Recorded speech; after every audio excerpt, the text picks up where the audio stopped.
جس سورہ کریمہ پر ہم کچھ گفتگو کرنے جا رہے ہیں، یہ سورہ کریمہ ایک معجزہ تو ہے ہی، ساتھ ساتھ اس معجزے میں زندگی کے تمام پہلوؤں پر بحث کی گئی۔ زندگی کا کوئی ایسا پہلو نہیں چھوڑا گیا ہے کہ اس سورہ کریمہ میں اس پہلو کے اوپر بحث نہ ہو۔ یہ سورہ کریمہ ایک خواب سے شروع ہوتی ہے اور تعبیر خواب پر ختم ہو جاتی ہے۔ حضرت یعقوب علیہ السلام کے 12 بیٹے تھے۔ حضرت ابراہیم علیہ السلام خلیل اللہ ہیں، ان کے پاس جو فرشتے آئے تھے، اللہ کے اذن سے انہوں نے حضرت ابراہیم علیہ السلام کو بیٹے کے ساتھ ساتھ پوتے کی بھی بشارت دی تھی کہ حضرت سارہ جو اس وقت وہاں موجود تھی، اولاد نہیں تھی انہیں، فرشتوں نے انہیں یہ خوشخبری دی کہ تم سے ایک بچہ پیدا ہونے والا ہے جس کا نام اسحاق ہوگا، اور وَمِن وَرَاءِ اسحاق یعقوب، اور اسحاق سے یعقوب ہوں گے۔ یعنی حضرت ابراہیم علیہ السلام کے سامنے ہی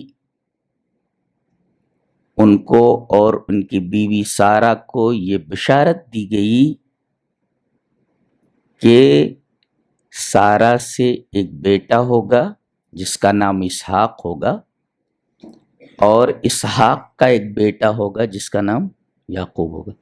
یہ جو حضرت یعقوب ہیں، ان کے یہ 12 بیٹے ہیں، جن میں حضرت یوسف علیہ السلام اور حضرت بنیامین، یہ دونوں بھائی ایک ماں سے ہیں، یہ دونوں ایک ماں سے ہیں۔ غالباً ان کا نام راحیل بتایا جاتا ہے۔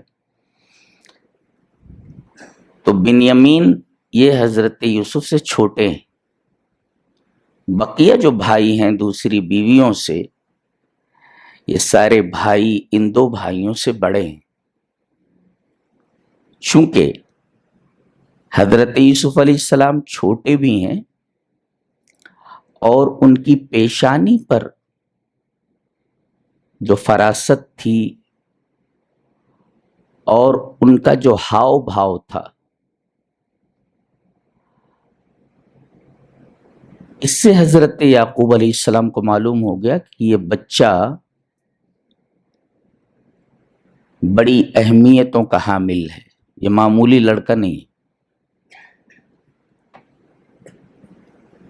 اس وجہ سے ان سے فطری طور پر بہت زیادہ محبت کرتے تھے، دیگر بیٹوں کے مقابلے میں ان سے حضرت یعقوب علیہ السلام بہت محبت کرتے تھے، اور یہ چیز دیگر بھائیوں کو بڑی ناگوار گزرتی تھی۔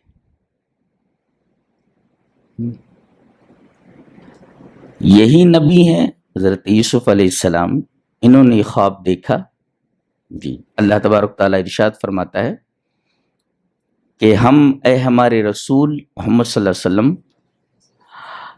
آپ سے ہم سب سے بہترین قصہ بیان کرنے جا رہے ہیں، بہترین واقعہ بیان کرنا چاہتے ہیں، اور یہ واحد سورہ ہے جس کے بارے میں کہا گیا کہ یہ احسن القصص ہے۔ دنیا میں ایسا حسین قصہ کہیں موجود نہیں۔ قصے کہانیوں کی لاکھوں کتابیں ہیں، 1-2 کتابیں قصے کہانیوں پر نہیں ہیں، لیکن اس قصے کی خصوصیت یہ ہے کہ یہ قصہ یہ فرضی نہیں ہے بلکہ حقیقت پر مبنی ہے، یہ واقعہ حقیقی ہے جو ایک نبی کے ساتھ گزرا۔ اس کا ایک ایک بیان، اس قصے کا، اس کا ایک ایک پہلو حقیقی ہے، فرضی نہیں ہے۔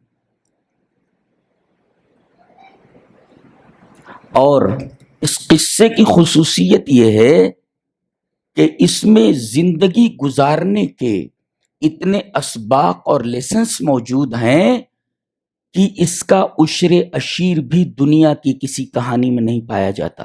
لہذا اللہ تبارک و تعالی نے اسے جو احسن القصص کہا ہے کہ تمام قصوں میں سب سے زیادہ حسین واقعتاً یہ سورہ اس لائق ہے کہ اس کو احسن القصص کہا جائے۔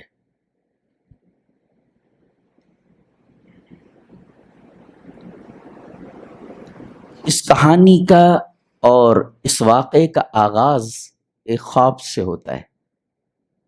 ایک تو یہ سب سے زیادہ محبت کیے جاتے تھے، زیادہ محبوب تھے، انہوں نے خواب دیکھا۔ خواب دیکھو، اور اس سے پہلے بتایا گیا کہ اے ہمارے حبیب، آپ اس واقعے سے واقف نہیں ہیں، ہم بتا رہے ہیں آپ۔ پتہ یہ چلا کہ نبی غیب کا علم نہیں رکھتا، اللہ کی طرف سے اسے جو بتایا جاتا ہے بس اسے اتنا ہی معلوم ہوتا ہے۔ کہا گیا نحن نقص علیک احسن القصص، ہم سب سے بہترین قصہ آپ کے سامنے بیان کر رہے ہیں، اور یہ قصہ کسی دماغ کی اپج نہیں ہے۔ بما اوحینا الیک، آپ کے اوپر یہ قصہ وحی کیا جاتا ہے، جبرائیل لے کر آ رہے ہیں اس کو، جبرائیل یہ قصہ لے کر کے آ رہے ہیں۔ واہ، یہ کسی دماغ کی اپج نہیں۔ دیگر کہانیاں دماغ کا اپج ہوتی ہیں جی، لیکن یہ کہانی وحی ہے، وحی۔ اب ظاہر ہے کہ وحی ہے تو وحی کی ایک ایک بات حقیقت ہوتی ہے اور ایک ایک بات سچی ہوتی ہے۔ تو بما اوحینا الیک ھذا القرآن وان کنت من قبلہ لمن الغافلین، اس سے پہلے آپ اس کہانی سے اور اس قصے سے واقف نہیں تھے، غافل تھے۔ یہ بات معلوم ہے کہ یہ قصہ وحی ہے۔ قصہ کیا ہے؟ شروع کہاں سے ہوتا ہے؟ یہاں سے شروع ہوتا ہے۔ اذ قال یوسف لابیہ، ڈائریکٹ ابا سے آ کر کے بتاتے ہیں، کہتے ہیں یا ابتی، ابو انی رأیت احد عشر کوکبا والشمس والقمر رأیتہم لی ساجدین۔ بیٹے نے باپ سے کہا، کسی اور سے نہیں کہا انہوں نے۔ اس سے ایک نقطہ یہ معلوم ہوا کہ اگر کوئی آدمی خواب دیکھ رہا ہے تو اگر برا خواب دیکھ رہا ہے کسی سے بیان نہ کرے، بلکہ اس کے لیے الگ سے شریعت میں تدبیر بتائی گئی ہے کہ برا خواب دیکھے تو کیا کرے۔ اور اگر اچھا خواب دیکھ رہا ہے تو سب سے نہ بیان کرے، اپنے محبوب شخص سے بیان کرے۔ جی، اب دیکھیے، سب سے زیادہ محبوب آپ کے والد ہیں آپ کے نزدیک، لہذا ان سے آ کر کے انہوں نے یہ قصہ بیان کیا۔ ایک نقطہ اور ملا کہ باپ اور بیٹے کے درمیان احترام کی دیوار تو حائل ہو، مگر باپ کی اجازت ہو اور بیٹے کو اتنی جرات عطا کی گئی ہو کہ وہ باپ سے اتنا فری ہو کہ وہ ہر اچھی بات اس سے شیئر کرے۔ جی، بعض بچے جو ہے باپ سے بات کرتے ہوئے ڈرتے ہیں، اس کی سختی کی وجہ سے یا احترام کی وجہ سے۔ تو یہ بات نہیں ہونی چاہیے، احترام کی دیوار ہو، مگر اگر ایسی کوئی بات ہو تو باپ کو اتنا اسٹرکٹ نہیں ہونا چاہیے کہ بیٹا کوئی اچھی بات بھی اپنے باپ سے نہ کہہ سکے۔ باپ کو اتنا سخت نہیں ہونا چاہیے۔ ایک بات تو معلوم ہوئی، ڈائریکٹ آ کر کے انہوں نے اپنے باپ سے کہا اور کہا یا ابتی، ابو۔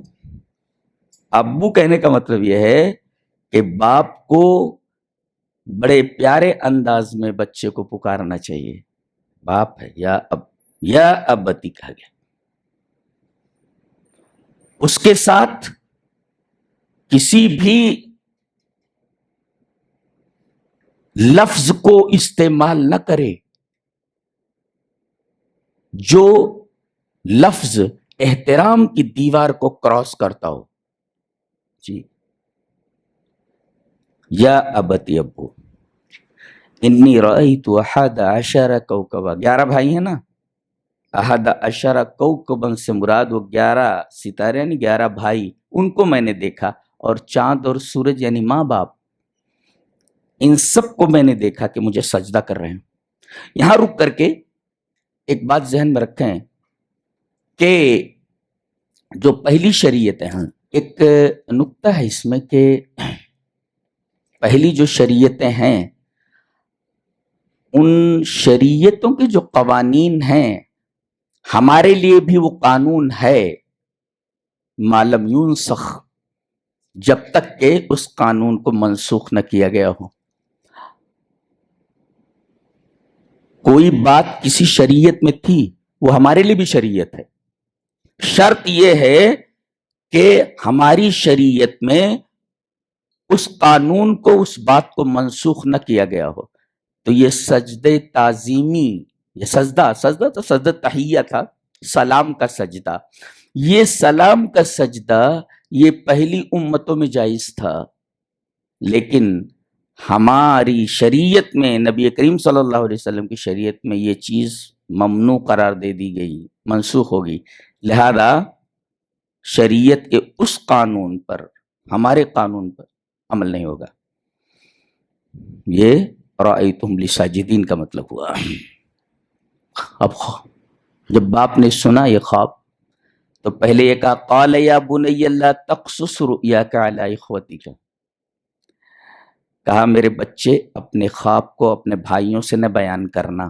دیکھو، اس لیے کہ حضرت یعقوب کو معلوم تھا کہ ان کے بھائی یوسف کو پسند نہیں کرتے ہیں، لہذا پہلے ہی ان کو وارن کر دیا کہ اپنے بھائیوں سے یہ خواب بیان نہ کرنا. دیکھو یہاں پر ایک لفظ دیکھتے ہیں.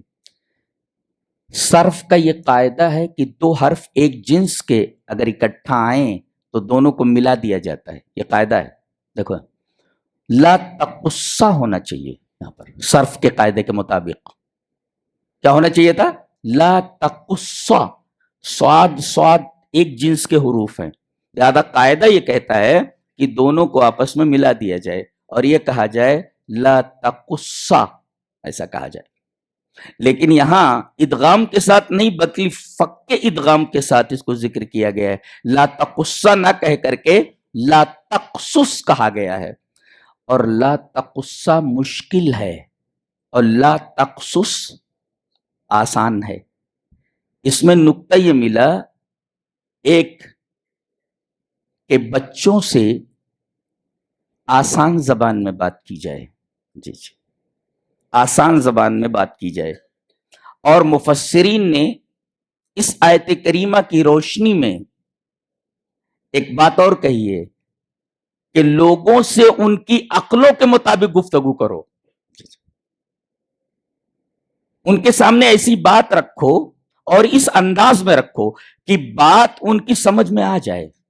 دیکھیں یہاں لا تقصہ مشکل تھا، لہذا ادغام کے ساتھ نہیں بلکہ فک ادغام کے ساتھ اس کو ذکر کیا گیا. یعنی بات کو اس طرح بیان کرو کہ لوگوں کے ذہن و دماغ میں بات اتر جائے، مشکل انداز میں بات کو بیان نہ کرو، یہ بتایا گیا. اچھا، اس میں ایک نقطہ اور ملا کہ چھوٹوں کو بڑوں کا کہنا ماننا چاہیے. چھوٹوں کو بڑوں کی بات ماننی چاہیے. جی بڑے اگر کوئی بات کہیں تو چھوٹوں کو بات مان لینی چاہیے. لیکن جب چھوٹے بچے کو کسی بات سے آپ منع کریں تو دلیل بھی دے دیں، وجہ بھی بتا دیں کہ میں نے تجھے جو اس بات سے روکا ہے اس کی وجہ کیا ہے، سبب بتا دے. ورنہ بچے کے ذہن میں یہ خلجان رہے گا کہ پتہ نہیں ابا نے کیوں روکا، بھائی اس کا ذہن پریشان رہے گا. تو حضرت یعقوب نے یوسف علیہ السلام سے یہ کہا کہ اپنا خواب اپنے بھائیوں سے بیان مت کرنا. وجہ بتا رہے ہیں، وہ سبب بتا رہے ہیں. فَيَكِيدُ لَكَ كَيْدًا، وہ تیرے خلاف چال چلنے لگیں گے. دیکھیں وجہ بتا دی گئی.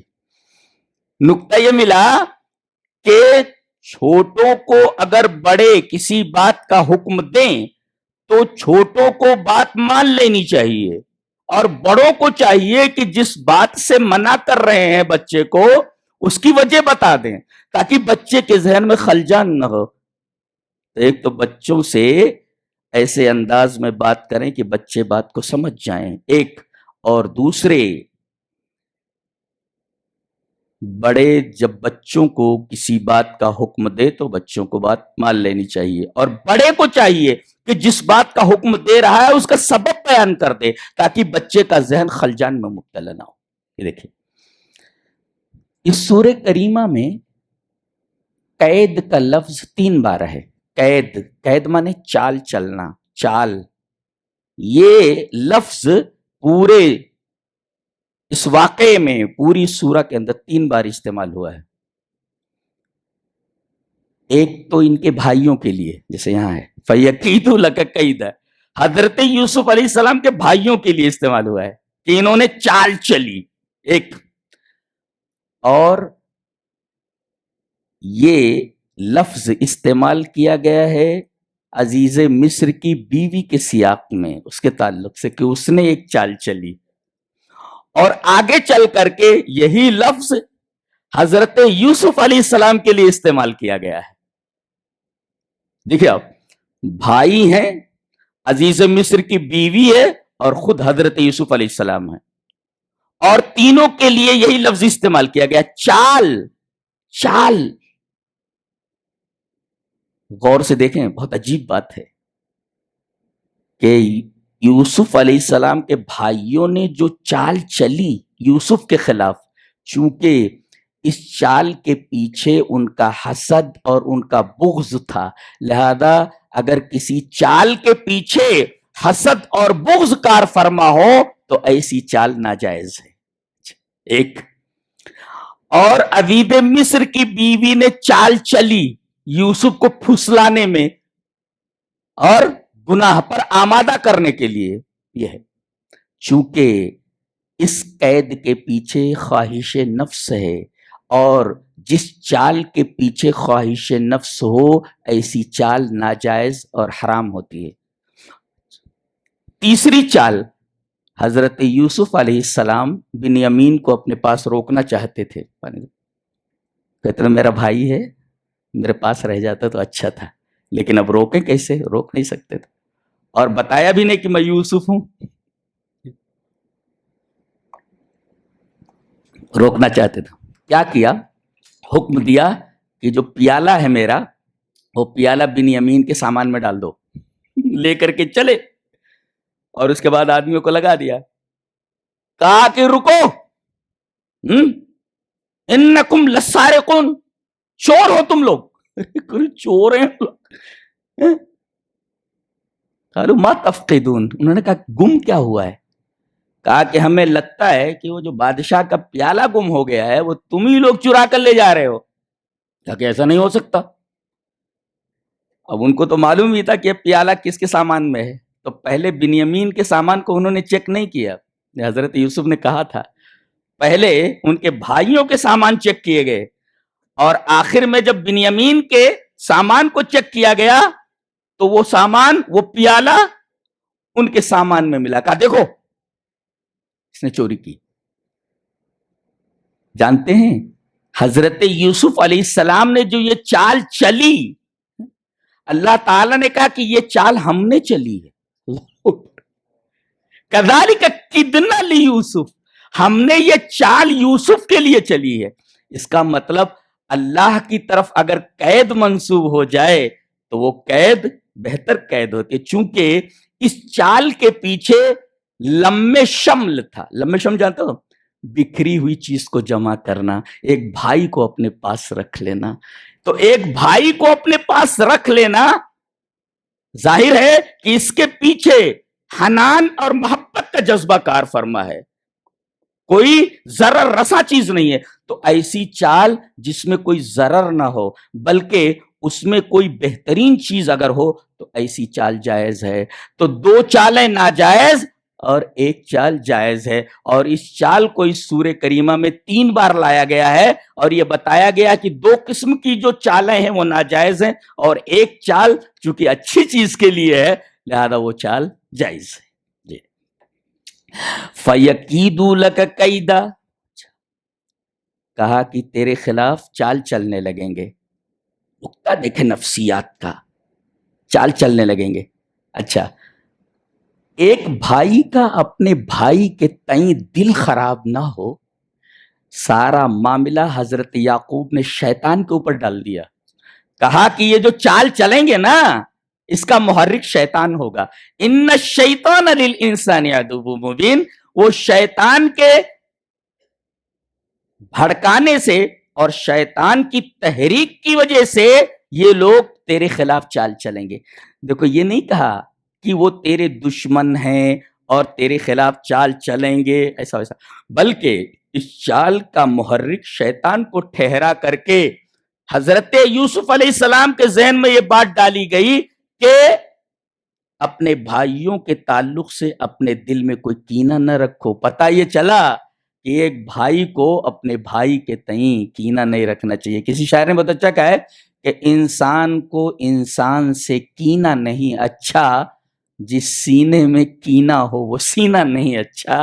تو بتایا گیا کہ فَيَكِيدُوا لَكَ كَيْدًا إِنَّ الشَّيْطَانَ لِلْإِنسَانِ عَدُوٌّ مُبِينٌ. شیطان کا حوالہ دے کر کے یہ بات ذہن میں اتاری گئی کہ ایک بھائی کا دل ایک بھائی کے تئیں خراب نہ ہو. بتائے اس کا محرک شیطان ہو سکتا ہے، وہ کرے گا وہ. اچھا، یہ کہہ رہے ہیں بھائی لوگ جمع ہوئے، کہا کہ اس کا کچھ کرنا چاہیے. ہاں، یہ بڑا گھومتا پھرتا ہے باپ کے آگے پیچھے، اس کا کچھ کرنا پڑے گا. اور باپ بھی اس کو بہت چاہتا ہے. بیٹھے. اذ قالوا لیوسف واخوہ احب الی ابینا منا ونحن عصبہ. دیکھیں دلیل بھی غلط ہے، دلیل بھی غلط ہے ان کی. وہ کہہ رہے ہیں کہ یہ یوسف اور اس کا بھائی یعنی بنیامین، یہ دونوں اپنے باپ کے نزدیک، اچھا اپنے باپ نہیں بولے، ہمارے باپ کے نزدیک ہم سے زیادہ محبوب ہیں. ہمارے باپ کے نزدیک ہم سے زیادہ محبوب ہیں. وَنَحْنُ عُصْبَةٌ، یہ کمزور ہیں اور ہم لوگ طاقتور ہیں، تو طاقتور سے زیادہ محبت کرنی چاہیے. یہ غلط نفسیات ہے، اس لیے کہ آدمی کو ہمیشہ کمزوروں سے محبت کرنی چاہیے. گھر میں تمام لڑکے طاقتور ہوں، جوان ہوں، اور ایک لڑکا اپاہج جو اٹھ نہیں سکتا، چل نہیں سکتا، تو باپ جب گھر میں آتا ہے تو سب سے پہلے یہی پوچھتا ہے بچے نے کھایا کہ نہیں کھایا. یہ اللہ تبارک و تعالیٰ کی طرف سے ماں باپ کے اندر یہ محبت ودیت کی گئی ہے کہ بچے جو زیادہ کمزور ہوتے ہیں، ماں باپ اپنا زیادہ تر دھیان اور اپنی زیادہ تر توجہ انہی پر صرف کرتے ہیں. آ کر سب سے پہلے پوچھتے ہیں بچے نے کھایا کہ نہیں کھایا. طاقتور بچوں کے بارے میں نہیں پوچھتے زیادہ، بلکہ سب سے پہلے اس کے بارے میں پوچھیں گے. تو آدمی کی یہ فطرت ہے کہ کمزوروں سے زیادہ محبت کرتے ہیں. یہ کہہ رہے ہیں کہ محبت کے لائق ہم لوگ ہیں اس لیے کہ ہم لوگ طاقتور ہیں. غلط ہے یہ کہ جو طاقتور ہو محبت اس سے کی جائے، یہ استدلال غلط ہے. آدمی کی فطرت ہے کہ کمزوروں سے محبت کرنا چاہیے اسے. جی. اذ قالوا لیوسف واخوہ احب الی ابینا منا ونحن عصبہ. اب کہہ رہے ہیں کہ ان ابانا لفی ضلال مبین، ہمارے ابا کھلی ہوئی گمراہی میں ہیں. کھلی ہوئی گمراہی میں، کھلی ہوئی گمراہی جانتے ہیں ایک دم کھلا کہ بھئی طاقتور سے محبت کرنی چاہیے. طاقتور کو چھوڑ کر کے کمزوروں سے محبت کرتے، یہ تو کھلی ہوئی گمراہی ہے. یہ کوئی بھی آدمی بول سکتا ہے کہ بھئی کمزوروں سے محبت تھوڑی کی جاتی ہے، طاقتوروں سے محبت کی جاتی ہے. ہمارے ابا غلط روٹ پہ ہے. تو اب کیا کیا جائے ان کا؟ کہا کہ اقتلوا یوسف. پہلے یہ ہے کہ کل ہم، اسے مار ہی ڈالتے، ختم کر دیتے. یہ مشورہ اور آیا ابھی طرحوہ ارضا یخل لکم، کہیں لے جا کر کے پھینک دیتے ہیں اس کو، یہ سامنے نہیں رہے گا. اچھا، یہ سجھاؤ کس نے دیا؟ شیطان نے. اور پھر یہ بات آئی کہ اتنا بڑا گناہ ہم لوگ کیسے کر سکتے ہیں، گناہ تو بہت بڑا ہے. اس کے بعد شیطان نے ان کو ایک دلیل سجھائی. کیا؟ وَتَكُونُوا مِن بَعْدِهِ قَوْمًا صَالِحِينَ. اتنا بڑا گناہ کرنے کے بعد توبہ اوبہ کر لیں گے، پھر نیک بن جائیں گے. آج کل وہی چل رہا ہے کہ آدمی یہ سوچتا ہے ابھی کسی کا مال دبا لو، کسی کو مار ڈالو، کسی کی جائیداد ہڑپ کر لو، کسی کو نقصان پہنچا دو, بعد میں توبہ اوبہ کر کے صالح بن جائیں گے. اگر اس طریقے کی بات آئے کہ گناہ کر لو بعد میں توبہ کر کے نیک بن جائیں گے, اگر اس طریقے کا خیال آ رہا ہے تو سمجھو کہ یہ تحریک شیطانی ہے. یہ جی وہی کہہ رہے ہیں. وہ کیا کہہ رہے ہیں؟ تو لے جا کر کے پھینک دیتے ہیں, مار ڈالتے ہیں, پھینک دیتے ہیں. وَتَكُونُوا مِن بَعْدِهِ قَوْمًا صَالِحِينَ, اور اس کے بعد ہم نیک بن جائیں گے. گناہ کرنے کے بعد نیک بن جائیں گے. کیا بہترین تعلیم دی جا رہی ہے. اللہ تبارک تعالیٰ نے ایک لفظ ایسا رکھا ہے کہ ہر لفظ ایک سبق ہے, ایک لیسن ہے, کہ ایسا مت کرو کہ بعد میں ہم لوگ نیک بن جائیں گے ابھی گناہ کر لیں. اس لیے کہ ہو سکتا ہے کہ اس گناہ کرنے کے بعد تم کو توبہ کا موقع نہ ملے, تم کو صالح بننے کا چانس ہی نہ دیا جائے. جی اب یہ مشورہ آیا, 2 مشورے ہیں. کیا؟ اقتلوا یوسف او اطرحوا, یوسف کو قتل کر دو یا مار ڈالو, قتل کر دو یا پھر پھینک دو لے جا کر کے. مشورے میں طے ہوا, شاید بڑے نے یہ کہا. ایک نقطہ یہ بھی ملا کہ بڑا جو بھائی ہوتا ہے نا, بڑا بھائی, اس کے دل میں چھوٹے بھائیوں کے تئیں نرم گوشہ ہوتا ہے, نرم گوشہ ہوتا ہے. جی نرم گوشہ ہوتا ہے. یہ جو بڑا بھائی ہے شاید اسی کا مشورہ تھا. قال قائل منہم, ان میں سے ایک کہنے والے نے کہا. یہ مشورہ ایک کا ہے, ایک کا مشورہ ہے. قال قائل منہم, ان میں سے ایک کہنے والا ہوا. کیا؟ لا تقتلوا یوسف, ڈونٹ کل ہم, اسے مت مارو. یہ مشورہ ہے ایک کا. آپ کو سمجھ میں کچھ آیا؟ اس ایک مشورے نے پوری تاریخ بدل دی ہے, واقعے کا پورا رخ چینج کر دیا ہے. اگر یہ یہاں قتل کر دیے جاتے پھر کوئی کہانی ہی نہیں تھی نا, کہانی ختم, کہانی تو ختم ہو گئی نا, مار ڈالے تو ختم ہو گئی. اس ایک آدمی کے اس مشورے سے کسے قتل نہ کرو بلکہ کہیں پھینک دو لے جا کر کے, تاریخ کا دھارا ہی مڑ گیا ایک طرف. تو کہیں کہیں ایسا ہوتا ہے کہ بعض بہترین مشورے آدمی کی زندگی کو بنا بھی دیتے ہیں اور بعض کی زندگی کو تباہ بھی کر دیتے ہیں. لہذا مشورہ اگر طلب کیا جائے تو مشورہ دینے والے اچھے ہونے چاہیے. اسی وجہ سے نبی کریم صلی اللہ علیہ وسلم فرمایا, مشورہ کیا دو, ان المستشار مؤتمن, کہ جس سے مشورہ طلب کیا جائے اسے امانت دار ہونا چاہیے, مشورہ صحیح دینا چاہیے اس کو. تاریخ کا دھارا ہی موڑ کر کے رکھ دیا ہے اس چھوٹے سے جملے نے. اللہ لا تقتلوا یوسف, تاریخ کا دھارا ہی مڑ گیا. ایک طرف کہانی ایک دوسرے رخ کے اوپر چلی گئی ہے, دوسرے راستے کے اوپر چلی گئی صرف ایک مشورے سے. لا تقتلوا یوسف والقوه فی غیابۃ الجب, کنویں میں ڈال دیتے ہیں لے جا کر کے. ٹھیک ہے, اور کہہ بھی رہے ہیں کہ کنویں میں ڈالنے کے بعد ہو سکتا ہے کہ کوئی قافلہ وافلہ لے کر اسے چلا جائے, کم سے کم باپ کی نگاہوں سے دور ہو جائے گا, بس ہم یہی چاہتے ہیں. تو اس صورت میں بھی یہ معاملہ حل ہونے والا ہے, لہذا پھینک دیتے ہیں لے جا کر کے. مشورہ ہو گیا, آئے ابا کے پاس, کہا کہ ہمارے بھائی کو ہمارے ساتھ بھیج دیجیے, ذرا کھیلے وہ لے جا کر کے. وَإِنَّا لَهُ لَحَافِظُونَ, ہم اس کی حفاظت کرنے والے ہیں. دیکھو وعدہ کر رہے ہیں حفاظت کا, لیکن انہوں نے حفاظت نہیں کی. جی دل میں کچھ ہے, دل میں یہ ہے کہ اس کو ختم کر دیں گے, اور اوپر سے کیا بول رہے ہیں, ہم اس کی حفاظت کرنے والے ہیں. تو بعض محافظ ایسے ہوتے ہیں جو اپنے دل میں تو کینہ لیے رہتے ہیں نقصان پہنچانے کا. ایک نقطہ بولوں, مسلم شریف کی روایت ہے کہ وعن ابی ہریرہ رضی اللہ تعالی عنہ قال قال رسول اللہ صلی اللہ علیہ وسلم لا تدخلون الجنة حتى تؤمنوا ولا تؤمنوا حتى تحابوا اولا ادلکم اذا فعلتموه تحاببتم افشوا السلام بینکم, رواہ مسلم فی کتاب الایمان. حضرت ابو ہریرہ فرماتے ہیں کہ نبی اکرم صلی اللہ علیہ وسلم نے ارشاد فرمایا کہ تم جنت میں داخل نہیں ہو سکتے جب تک کہ ایمان والے نہ ہو جاؤ, اور ایمان والے نہیں ہو سکتے جب تک کہ آپس میں ایک دوسرے سے محبت نہ کرو. آؤ میں تمہیں بتا دوں ایسی چیز جس سے تم ایک دوسرے سے محبت کرنے لگو. افشوا السلام بینکم, اپنے درمیان سلام کو رائج کرو.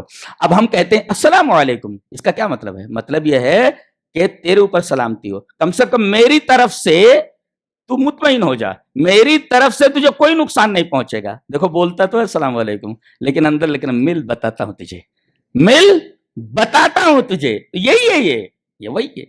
ایسے لوگ ہوتے ہیں, کہہ رہے وَإِنَّا لَهُ لَحَافِظُونَ, اندر کیا چھپا رکھا ہے؟ اس کو پھینک دینا لے جا کر کے کہیں. تو ایسے لوگ بھی دنیا میں پائے جاتے ہیں. السلام علیکم یعنی میری طرف سے تو مطمئن رہے, سلامتی ہو تیرے اوپر, لیکن اندر دل میں لیے رہتا ہے یہ اس بات کو کہ مل تجھے بتاتا ہوں, مل تجھے بتاتا ہوں.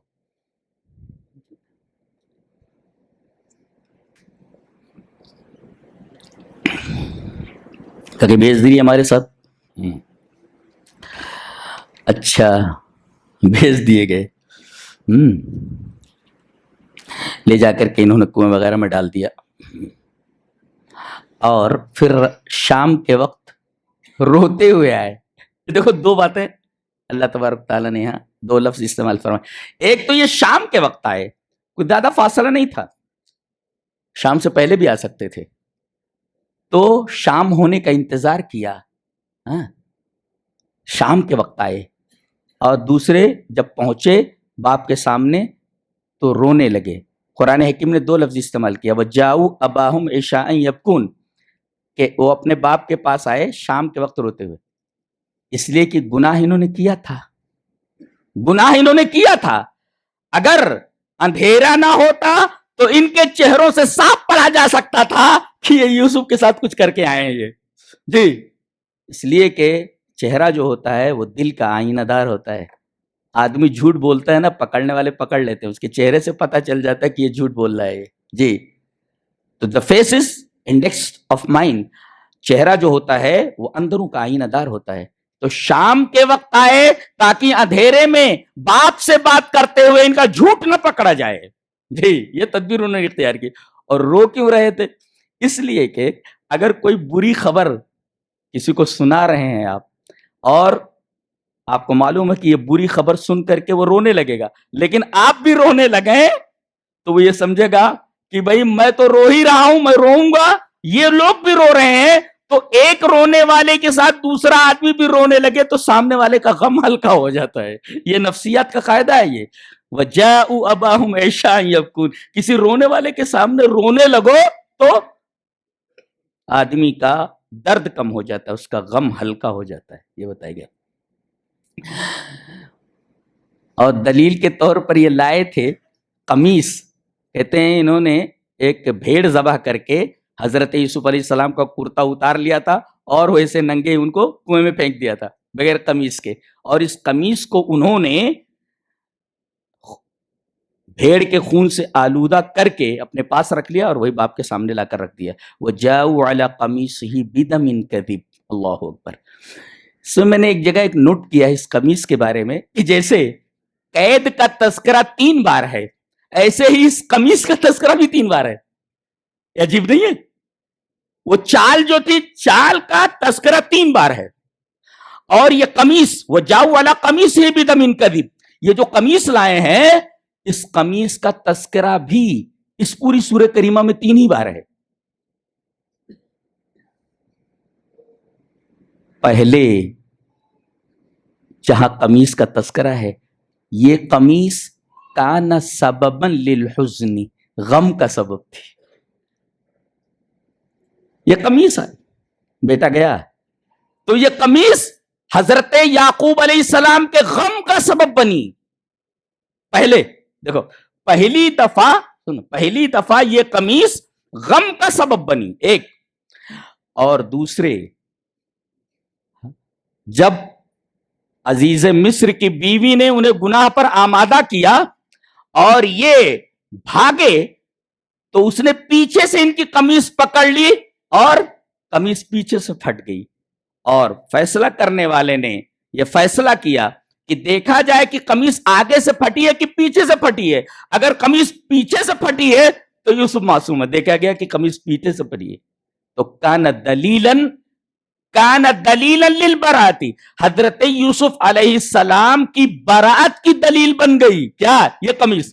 تو پہلے یہ بنی ہے سببا للحزن, غم کا سبب, اور دوسری مرتبہ یہ بچانے کا بچانے کی دلیل بن گئی, بچ گئے یہ اس قمیص کی وجہ سے. اور تیسری مرتبہ حضرت یعقوب علیہ السلام اندھے ہو گئے تھے روتے روتے, یہ قمیص جب آئی تو بشارت فرحن, خوشی کی بشارت تھی حضرت یعقوب کے لیے کہ جیسے ہی قمیص ان کے سر کے اوپر ڈالی گئی ان کی بینائی لوٹ آئی.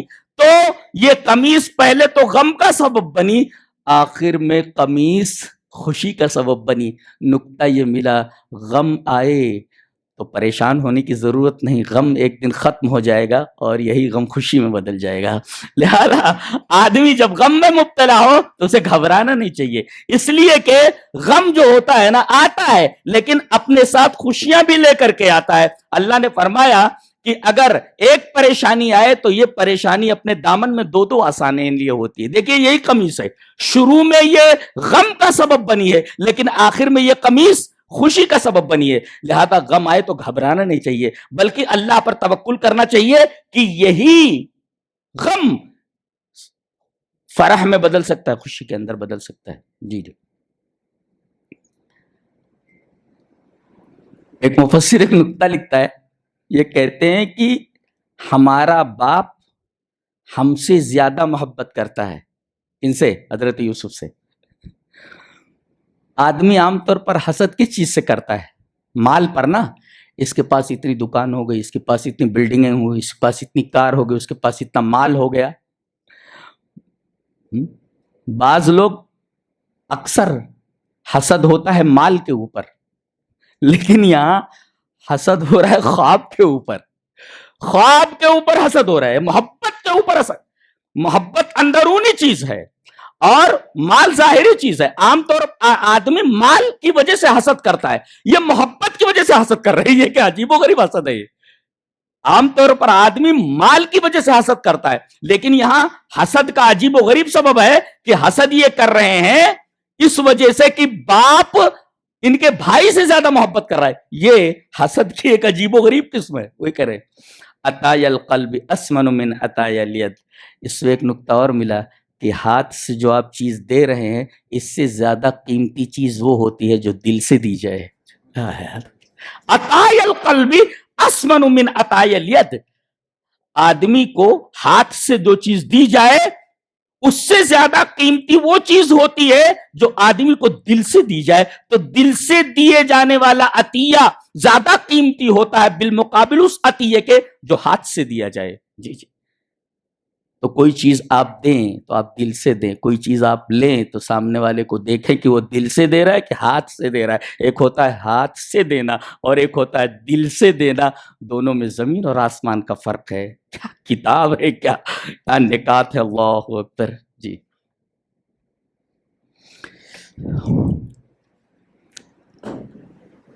حضرت یوسف علیہ السلام کے قصے میں اور حضرت موسیٰ علیہ السلام کے قصے میں بڑی مماثلت پائی جاتی ہے۔ نبی کا بڑا گہرا تعلق ہے حضرت موسیٰ سے، جی، اور امت محمدیہ کا بڑا گہرا تعلق ہے حضرت موسیٰ سے۔ 50 کو 5 کروانے والے حضرت یہی ہیں، جی۔ نبی کریم صلی اللہ علیہ وسلم کو 50 نمازیں دی گئی تھی، انہی کے کہنے کی وجہ سے بار بار آپ گئے اور وہ 50 5 ہو گئے۔ اور نبی کریم صلی اللہ علیہ وسلم جو حوالہ دیتے تو انہی کا حوالہ دیتے ہیں کہ اگر آج موسیٰ آ جائیں اور مجھے چھوڑ کر ان کی اتباع کرنے لگو گے تو گمراہ ہو جاؤ گے۔ حضرت عیسیٰ کو کیوں نہیں کہا؟ اس لیے کہ اس امت کا تعلق حضرت موسیٰ سے بڑا گہرا ہے۔ اور عجیب بات تو یہ ہے کہ حضرت یوسف علیہ السلام سے حضرت موسیٰ کا بڑا گہرا ربط ہے۔ دیکھیے ذرا صاحب، حضرت یوسف علیہ السلام کو کنویں میں ڈال دیا گیا، برابر ہے، پانی ہے، ان کو حضرت یوسف علیہ السلام کو کنویں میں ڈال دیا گیا، پانی کی جگہ ہے وہ، اور حضرت موسیٰ کو دریا میں ڈال دیا گیا، وہ بھی پانی ہی کی جگہ ہے۔ دیکھو، ایک الالقاء فی البیر، کنویں میں ڈالا گیا، اور ایک الالقاء فی الیم، الالقاء فی البحر، دونوں کو پانی میں ڈالا گیا، ایک کو کنویں میں اور ایک کو دریا میں۔ یہ مماثلت ہے، جی۔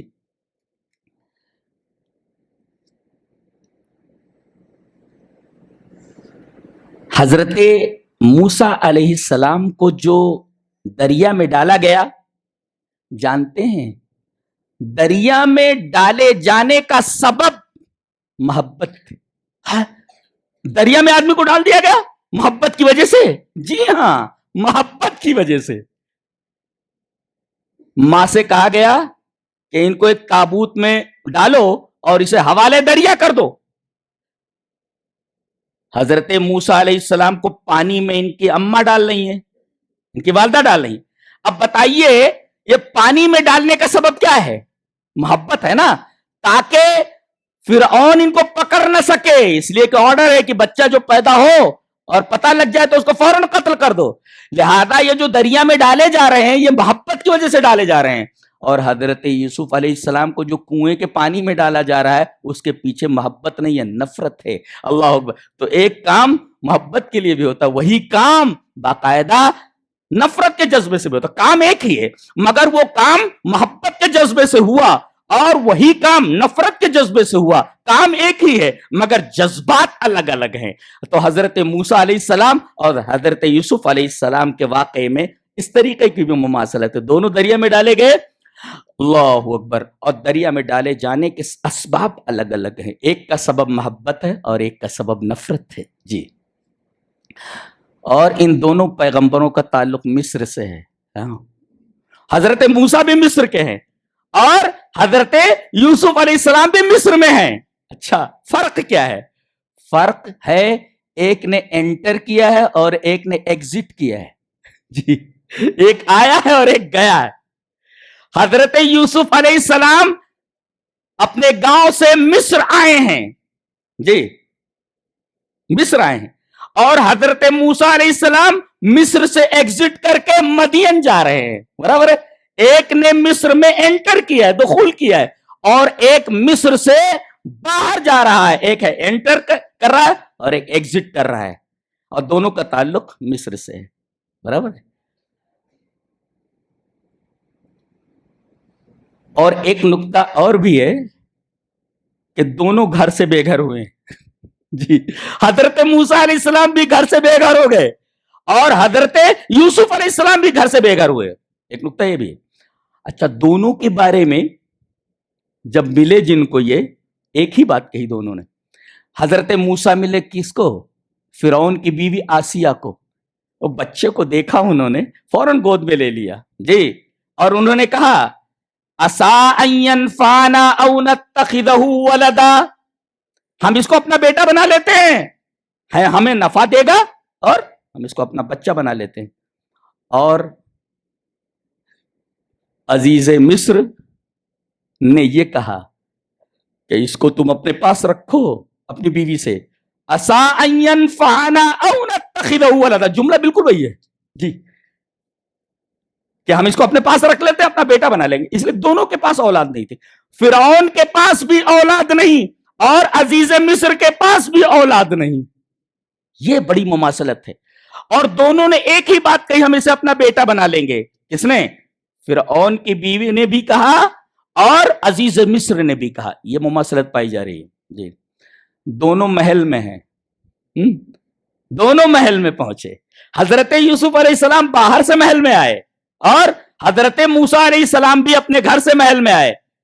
لیکن ایک کے لیے محل پورا رنج اور دکھ کا سبب بنا اور دوسرے کے لیے امن و امان کا. اللہ اکبر.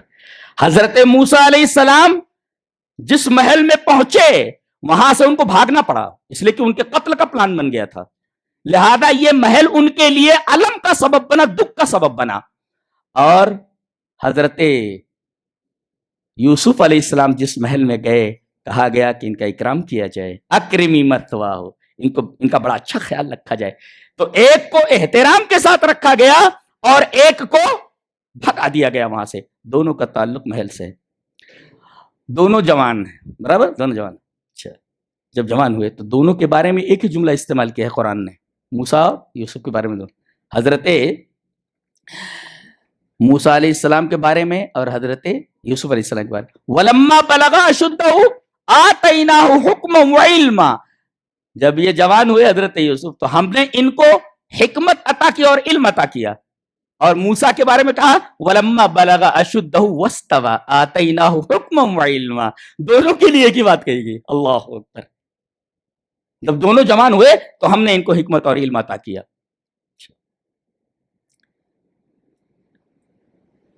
ایک کے لیے ایک ماں پریشان ہو گئی ہے اور ایک کے لیے ایک باپ پریشان ہو گیا ہے. جی جی جی. حضرت موسیٰ علیہ السلام کی والدہ کے بارے میں کہا گیا وَأَصْبَحَ فُؤَادُ أُمِّ مُوسَىٰ فَارِغًا. حضرت موسیٰ علیہ السلام جب جدا ہوئے ان کو حوالے دریا کر دیا گیا تو ایسا لگتا تھا جیسے دل نکل کر کے باہر چلا گیا ہو, ہوش و حواس گم ہو گئے ماں کے. ایک کا دل باہر نکل گیا, ایسا ہوا, خالی ہو گیا, اور ایک روتے روتے نابینا ہو گیا. یہ گہری مماثلت ہے ان دونوں پیغمبروں میں. ایک کی وجہ سے ایک باپ نابینا ہو گیا روتے روتے غم سے, اور ایک کے لیے ایک ماں اتنا پریشان ہوئی کہ قرآن نے کہا کہ اس کا دل ہی خالی ہو گیا. اچھا, اور ان دونوں کے واقعوں میں ایک مماثلت اور بھی ہے. ایک میں بہن کا کردار ہے اور ایک میں بھائیوں کا کردار ہے. جی, بہن کا کردار کیا ہے؟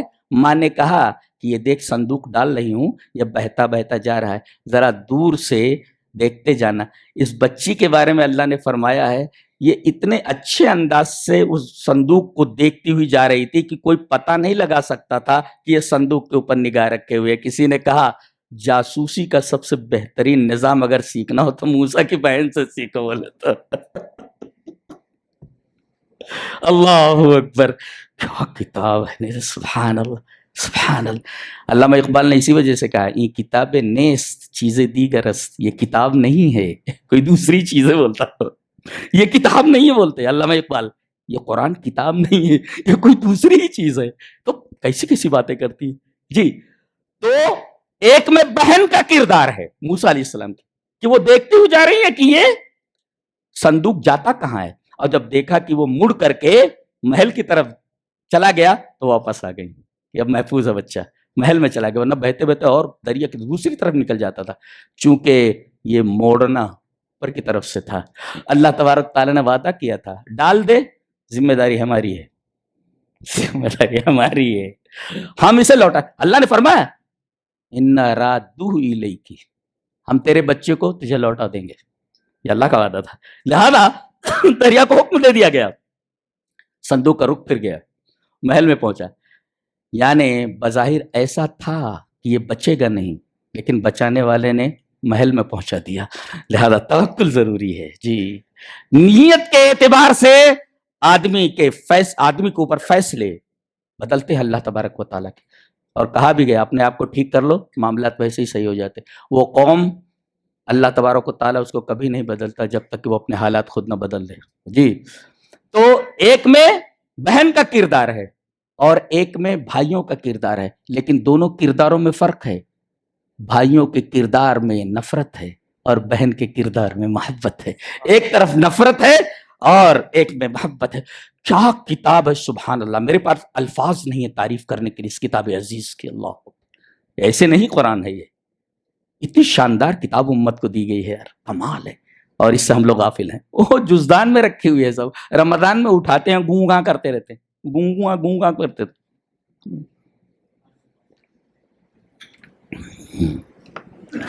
اور دونوں کے قصوں میں آپ دیکھیں کہ ایک میں باپ کا ذکر ہے اور ایک میں ماں کا ذکر ہے, ایک میں بھائی کا ذکر ہے اور ایک میں بہن کا ذکر ہے. حضرت موسیٰ علیہ السلام کے واقعے میں ماں ہی ماں دکھائی دیتی ہے, باپ کا پتہ نہیں ہے. جی, باپ کا ذکر نہیں ہے. اور پورے سیرو یوسف میں صرف یعقوب ہی دکھائی دے رہے ہیں, باپ ہی دکھائی دے رہا ہے, ماں کا کہیں ذکر نہیں ہے. اللہ اکبر, یہ بڑی عجیب بات ہے, یہ بڑی عجیب بات ہے. اس سے پتا چلتا ہے کہ اس کلام کا متکلم انسان نہیں ہو سکتا. وہ کہتے ہیں محمد کا کلام. ارے بے وقوف آدمی, ایسا کلام کسی انسان کا ہو سکتا ہے جبکہ تم عربی جانتے ہو, تم عرب ہو, تم کیسے کہہ سکتے ہو کہ محمد کا کلام ہو سکتا ہے. جی, اللہ. یہ سورہ کریمہ بتاتی ہے 3 قید 3 چالیں, 3 مرتبہ قمیص کا ذکر. اچھا, اور بتاتی ہے سورہ کی 4 خواب ہیں. 4 خواب ہیں اس میں. جی, ایک خواب حضرت یوسف نے دیکھا, اللہ, اور ایک خواب مصر کے بادشاہ نے دیکھا. جی, کتنی گائیں ہیں, دبلی گائیں موٹی گایوں کو کھا رہی. 7 ہری بالیاں ہیں، 7 سوکھی بالیاں ہیں وغیرہ جی. تو ایک خواب حضرت یوسف نے دیکھا، ایک خواب بادشاہ مصر نے دیکھا، 2 اور 2 خواب 2 نوجوانوں نے جیل میں دیکھا. جی جی. اور چاروں کی تعبیریں ہمارے سامنے ہیں جی.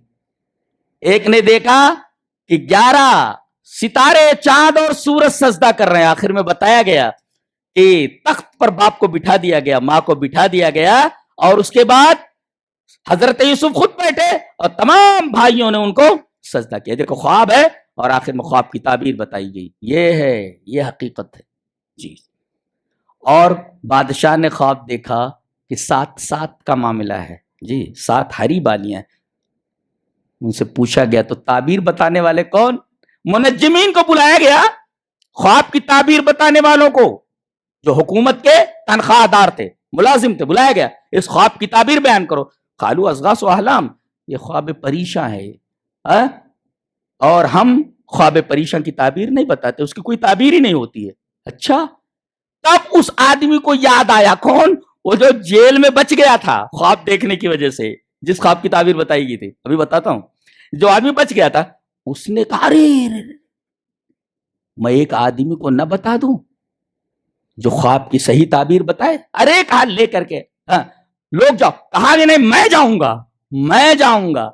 کہا کہ اچھا تو ہی جا. کہا کہ یوسف ایھا الصدیق، ہے یوسف اے سچے، اس لیے کہ سچا خواب ہو گیا تو اس کے سامنے. اور پھر خواب کی تعبیر انہوں نے بتائی کیا کہ 7 سال جو ہے زرخیزی کے ہوں گے، خوب پانی برسے گا. 7 سال اس کے بعد قحط کے ہیں. اور خود انہوں نے وہ تمام طریقے بتائے کہ 7 سال جو زرخیزی کے ہیں اس میں فصلیں کیسے لگائی جائیں، اور پھر غلہ کس طرح اسٹور کیا جائے یہ بھی بتایا انہوں نے. غلہ محفوظ کیسے رہے گا، اور پھر وہ جو 7 سال آگے آ رہے ہیں قحط کے، تو ان 7 سالوں کے اندر اس غلے کو تقسیم کیسے کیا جائے. اللہ. 7 سال قحط کا معمولی وقفہ اور دورانیہ نہیں ہوتا. قرآن حکیم نے بتایا ہے کہ ایک نبی کو جس کو ہم نے تعبیر خواب عطا کیا تھا، علم عطا کیا تھا، کس طریقے سے اس نے ایک سینسٹیو معاملے کو کنٹرول کیا 7 سال تک. جی 7 سال تک. تو ایک خواب ہے بادشاہ کا، ایک خواب حضرت یوسف کا. یہ جو 2 ان کے بیرک میں آئے تھے، ایک نے آ کر کے کہا انا نراک من المحسنین، ہم آپ کو اچھا آدمی دیکھتے ہیں. ہم دونوں نے ایک خواب دیکھا، بیان کریں. آپ خواب کی تعبیر بتا دیں. اس سے ایک نقطہ یہ بھی ملا کہ خواب اچھے ہی آدمی سے بیان کرنا چاہیے. انا نراک من المحسنین، ہم آپ کو اچھا آدمی دیکھ رہے ہیں. کہا کہ سناؤ. کہا کہ میں نے ایک نان بائی تھا اور ایک ساقی تھا جو شراب پلاتا تھا بادشاہ کو، اور دونوں کو اوپر یہ الزام تھا کہ اس نے شاید بادشاہ کو زہر دینے کی کوشش کی ہے یا نان بائی نے. لیکن معاملہ ابھی تفتیش کے درمیان تھا، پتہ نہیں چل رہا تھا کہ ان دونوں میں سے ہی کوئی ہے، لیکن ہے کون یہ پتہ نہیں چل رہا تھا. ان کو جیل میں ڈال دیا گیا اور تفتیش شروع تھی. ان دونوں نے اپنا خواب بیان کیا. وہ جو نان بائی تھا در حقیقت وہی قاتل تھا، وہی زہر دینے والا تھا. اس نے کہا کہ میں نے خواب دیکھا ہے کہ میرے سر کے اوپر ایک تھالی ہے، اس تھالی کے اندر روٹیاں ہیں اور چڑیاں روٹیاں اٹھا کر کے لے جا رہی ہیں. اور اس نے کہا کہ میں شراب نچوڑ رہا ہوں انگور سے. انی اعصر خمرہ، انگور سے میں شراب نچوڑ رہا ہوں. کہا کہ ٹھہرو، خواب کی تعبیر ابھی بتاتا ہوں، پہلے کھانا آ جان دو. پتہ یہ چلا کہ جیلوں میں بھی اس وقت کھانا دیا جاتا تھا. جی کھانا دیا جاتا تھا.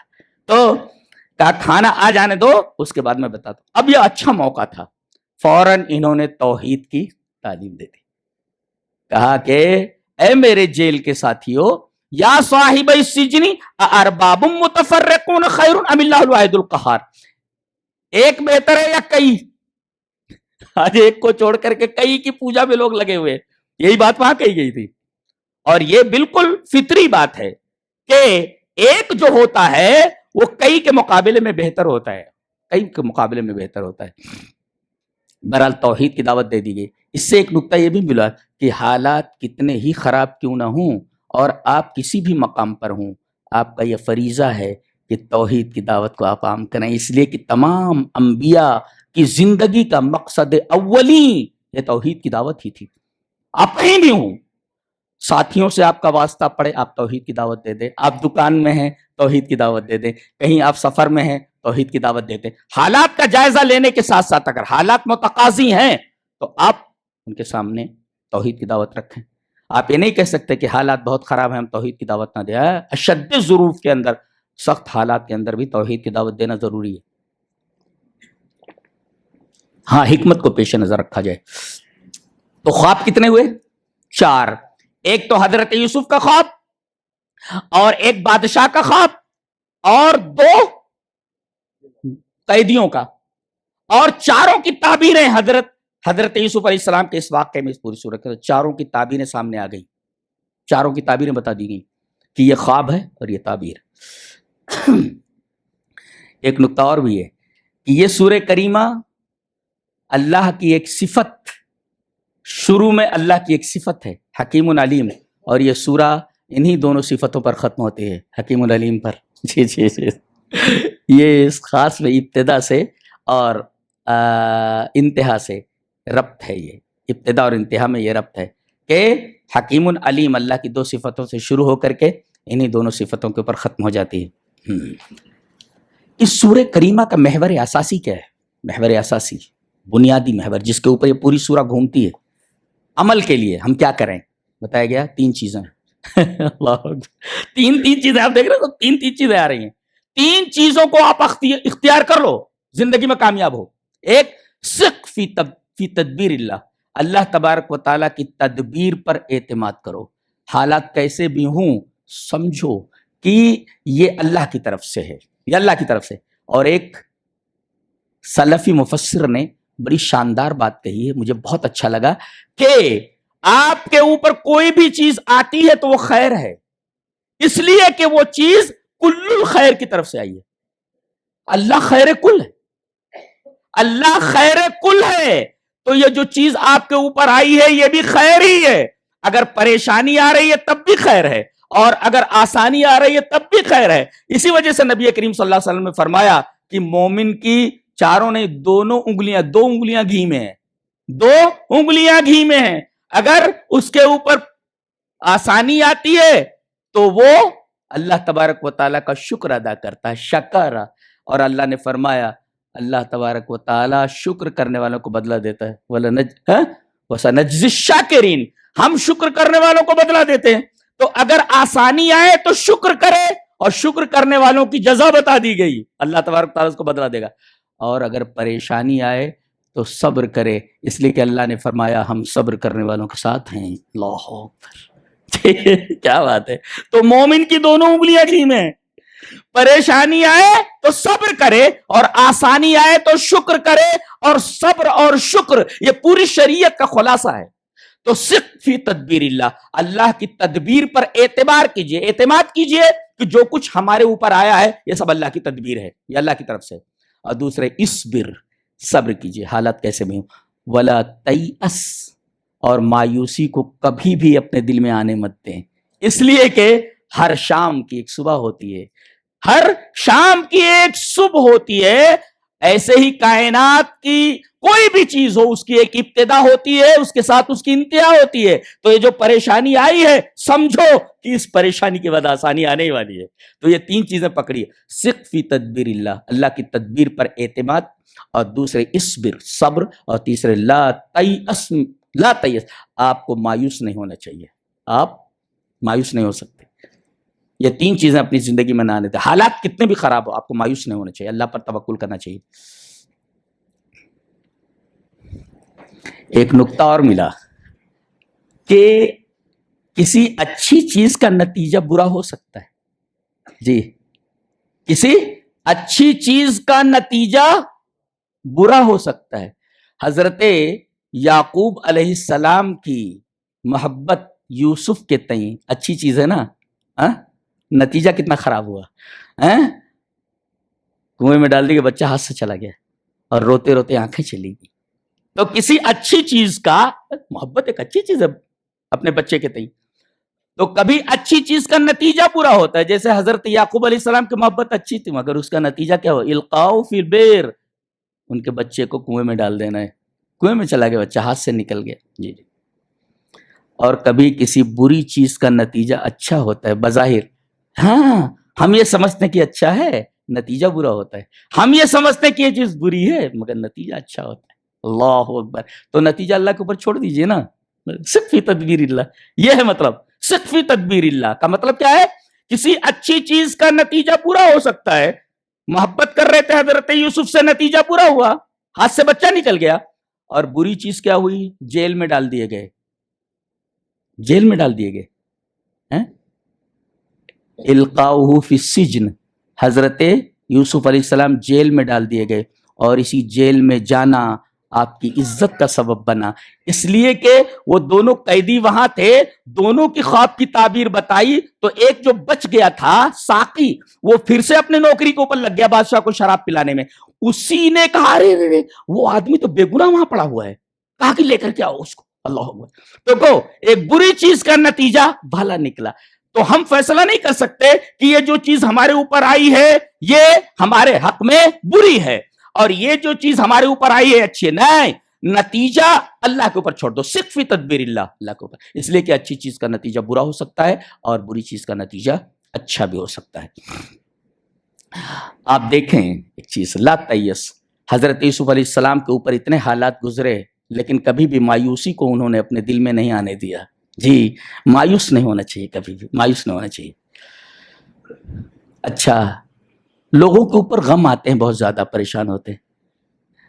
حضرت ابن عطا نے ایک بات کہی ہے کہ لا يسمع سورۃ یوسف محزون الا استراح الیہ. اللہ اکبر. اگر کوئی آدمی غمگین ہو، نقصان ہو گیا ہو، بیٹا مر گیا ہو یا کہیں کچھ نقصان ہو گیا ہو، بہت غمزدہ ہو، تو بتایا گیا سورہ یوسف کو پڑھ لے، غم دور ہو جائے گا اس کا. اس لیے کہ اتنا غم کسی کو اور کیا مل سکتا ہے جتنا غم اس شخص کو ملا ہے، اس نبی کو ملا ہے. اگر حضرت یوسف کے غموں کو آپ دیکھیں گے، حضرت یعقوب کے غموں کو آپ دیکھیں گے تو آدمی کتنا ہی پریشان کیوں نہ ہو، اس کی پریشانی ہیچ نظر آئے گی. حضرت یوسف اور یعقوب کی پریشانی کیا ہے کہ ہمارے اوپر جو پریشانی ہے یہ کچھ بھی نہیں. اس کے مقابلے میں اللہ تبارک و تعالیٰ کے دو نبی کتنے پریشان ہوئے. اللہ. حضرت ابن عطا کہتے ہیں لا يسمع سورۃ یوسف محزون الا استراح الیہ. کوئی بھی غم زدہ اگر سورہ یوسف کو پڑھ لے، سن لے تو اس کا غم دور ہو جائے گا. جی، اس کو سکون مل جائے گا کہ یہ غم جو ہمارے اوپر آیا ہے یہ غم یہ بہت چھوٹا ہے حضرت یعقوب اور حضرت یوسف کے غم کے مقابلے میں. اچھا، آدمی خوبصورتی کے اوپر، ظاہر کے اوپر کافی محنت کرتا ہے، خوبصورت بننے کی کوشش کرتا ہے. آج کل تو یہی چل رہا ہے نا، بال جھٹک رہے ہیں جناب والا، اور کیا پوت رہے ہیں، اور کیا کیا کریم، اور کیا عورتیں تو اس میں بہت آگے ہیں.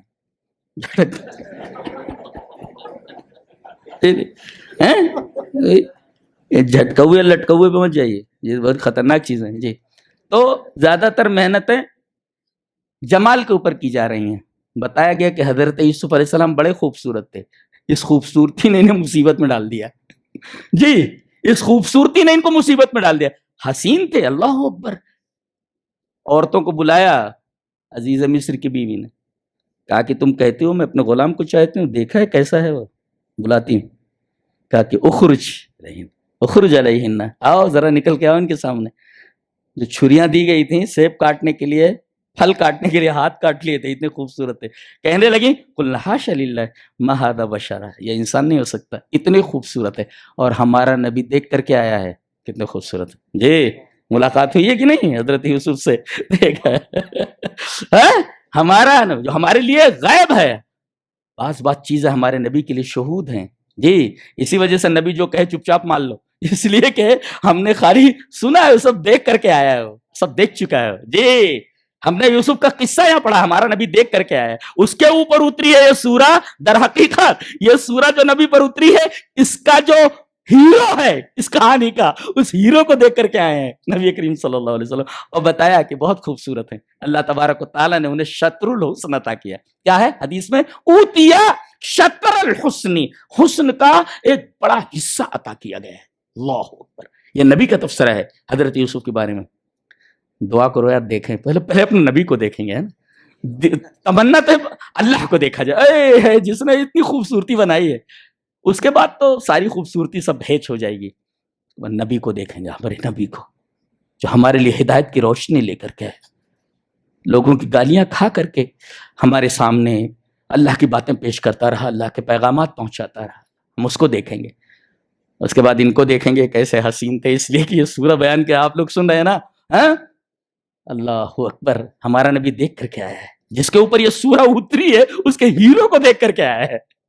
پوری سورہ کے پوری سورہ کا جو محور ہے یوسف, اس کو دیکھ کر کے آیا ہمارا نبی, اور تبصرہ کیا ہے اوتیا شطر الحسن, تم کیا ہو, حسن تو ہم دیکھ کر کے آئے کہ آدمی کتنا حسین ہوتا ہے.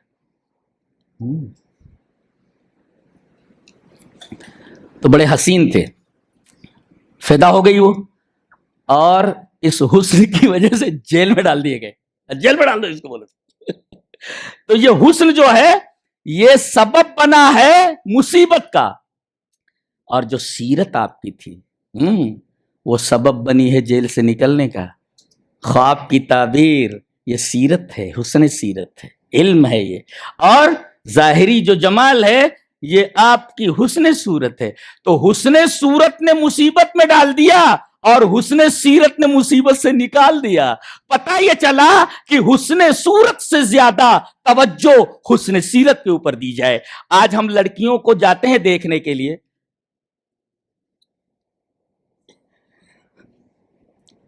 پوری فوج جاتی ہے دیکھنے کے لیے, وہ چلا کر دیکھتے ہیں کیا کیا ہوتا ہے. اللہ اکبر. ساری تو کچھ نہ دیکھا جائے, بچی کے اندر صرف سیرت دیکھی جائے کہ اس کی سیرت کیسی ہے, بس اس کے علاوہ کچھ نہ دیکھا جائے.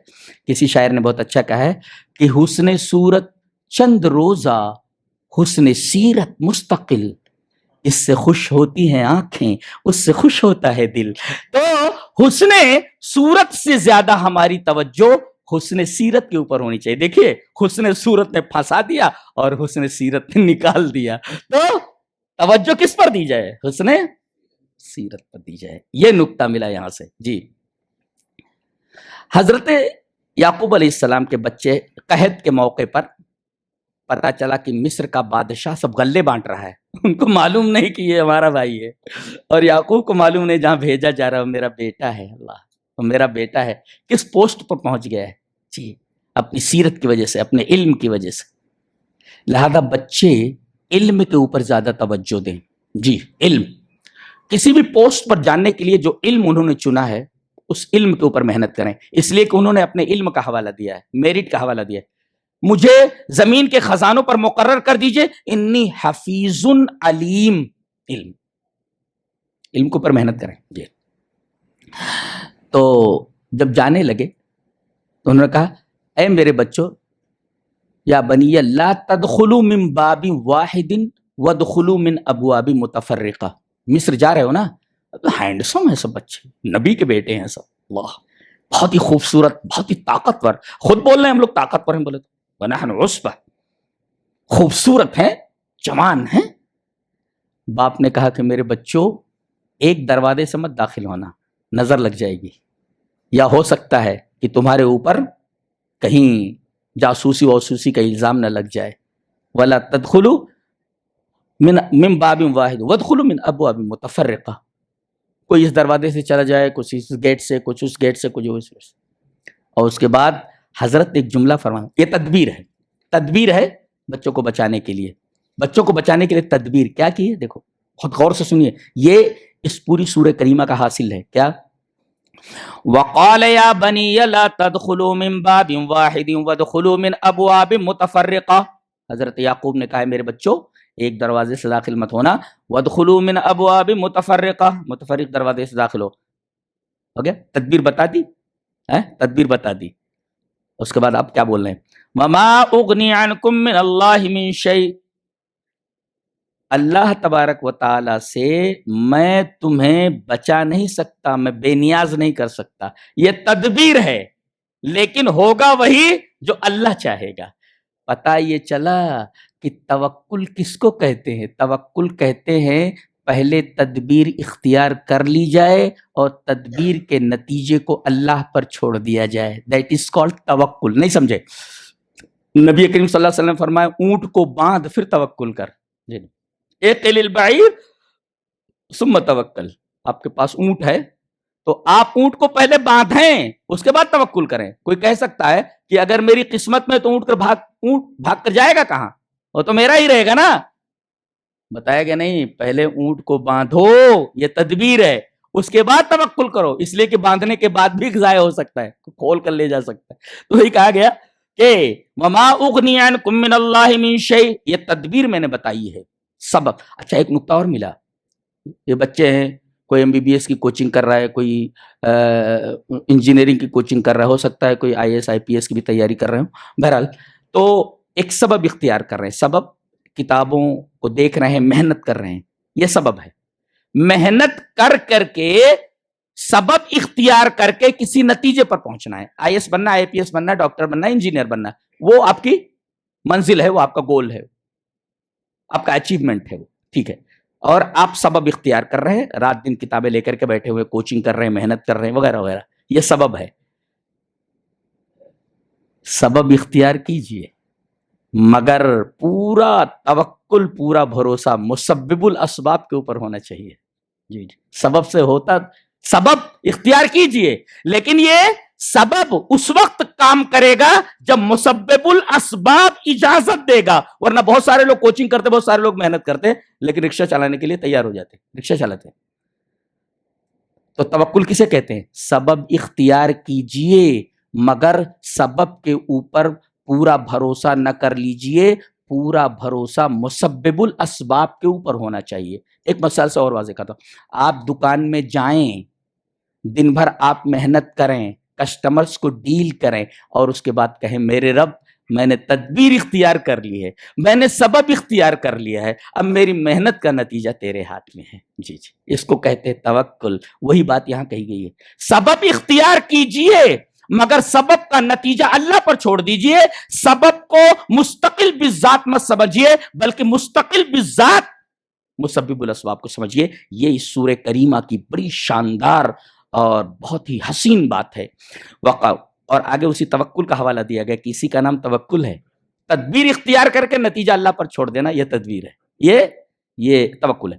وقال یا بنی لا تدخلوا من باب واحد وادخلوا من ابواب متفرقه وما اغنی عنکم من اللہ من شیء ان الحکم الا للہ. تدبیر اختیار کر لی تم نے، فیصلہ اللہ ہی کا چلے گا. جی علیہ توکلت، یہ ہے توکل، اس پر میں نے توکل. توکل کا مطلب اچھی طرح سمجھنا ہے، تدبیر اختیار کرنے کے بعد نتیجہ اللہ پر چھوڑ دینا، یہ توکل ہے. سبب اختیار کرو وہ ضروری ہے لیکن سبب پر مکمل بھروسہ نہ کرتے ہوئے پوری نگاہ مسبب الاسباب پر ہونی چاہیے. دیٹ از کالڈ توکل. جی جی.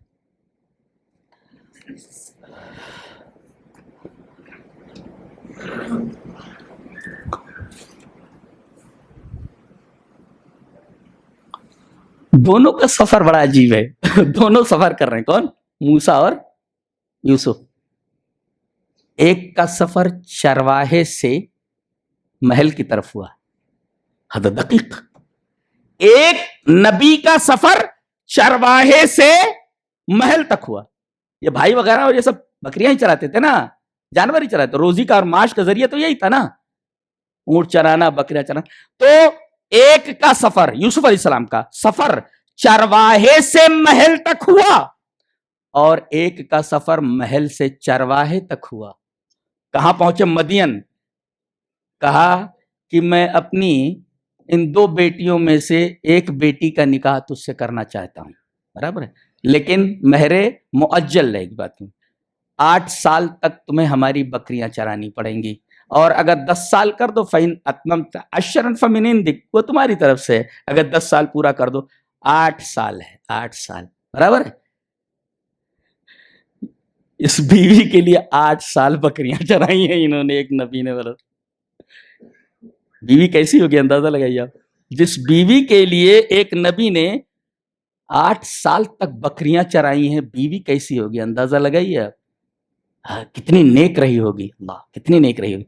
اس سے نقطہ یہ ملا کہ بیویاں نیک تلاش کرو، اس لیے کہ کسی کہنے والے نے کہا ہے کہ تم مجھے ایک اچھی ماں دو، میں تمہیں ایک اچھی نسل دیتا ہوں، اچھا مستقبل دیتا ہوں. اس لیے کہ پوری کی پوری نسل یہ متوقف ہوتی ہے، ڈیپینڈ ہوتی ہے ایک اچھی ماں کے اوپر. جی اچھی ماں ہوتی. لہذا لڑکی تلاش کرنے میں صرف سیرت دیکھی جائے اس کی. تو ایک تو چرواہے تھے محل پہنچ گئے، اور ایک محل میں تھا چرواہے تک پہنچ گیا.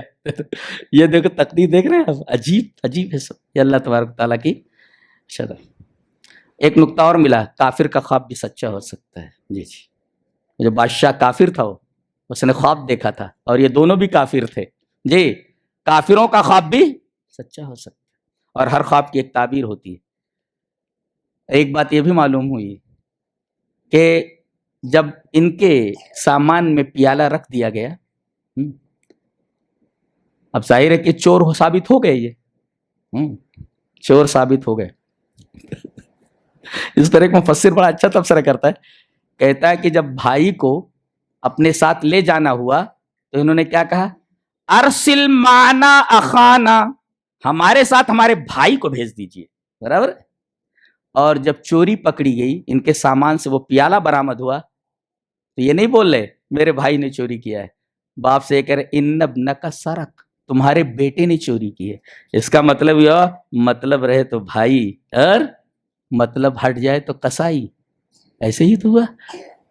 مطلب تھا تو کہنے لگے اخانا، ہمارا بھائی، ارسل معنا اخانا، ہمارے ساتھ ہمارے بھائی کو بھیج دیجئے. اور جب پیالہ ان کے سامان سے نکلا اور چوری ثابت ہو گئی، یہ تو چور ہیں، تو یہ نہیں کہا کہ ہمارے بھائی نے چوری کی. باپ سے کہہ رہے تمہارے بیٹے نے چوری کی ہے. نقطہ یہ ملا کہ یتغیر التعبیر بتغیر المصالح عند الکثیر. اکثر لوگوں کے نزدیک مصلحتوں کے بدلنے سے تعبیر بدل جاتی ہے. جی، آج تعبیر بدلی نہیں، بھائی مطلب تھا تو، اور جب چوری پکڑی گئی اگرچہ وہ غلط تھا تو کہہ رہے ہیں تمہارا بیٹا. اپنی طرف اس کا انتصاب بھی مناسب نہیں سمجھ رہے. تو یہ تغیر التعبیر بتغیر المصالح عند الکثیر، اکثر لوگوں کے نزدیک فائدہ بدلنے سے تعبیر بدل جاتی ہے. جی، بھائی کے ساتھ کسائی بول دیتا ہے. جی، تو کہا کہ اب بولو، چوری تو ثابت ہو گئی، چوری ثابت ہو گئی، اب کرنا کیا ہے؟ یہاں کا قانون مانو گے کہ وہاں کا؟ اپنے یہاں کا.